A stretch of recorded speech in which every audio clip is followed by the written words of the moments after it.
अस्सलाम वालेकुम। मैं तुहाडा लकी भाई अपनी जाति चैनल तो आ मेरे सिल्की जानवर बड़े प्यारे अच्छे तो चमकदार। अगे आगे जी मेरे आ तितरां दे बच्चे कढ़ाए हुए।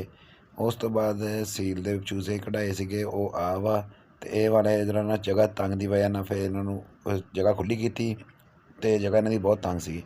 उस तो बाद ये वड्डे होके बने इदां दे जानी कि ये नाल दा बड़ा प्यारा जानवर जबरदस्त बनया। फिर आ भी ये बने सी उन्होंने ही बड़े प्यारे जानवर बने बहुत ही प्यारे। फिर गोल्डन मिस भी लैके रखे आ भी जानवर उन्होंने ही बने सी।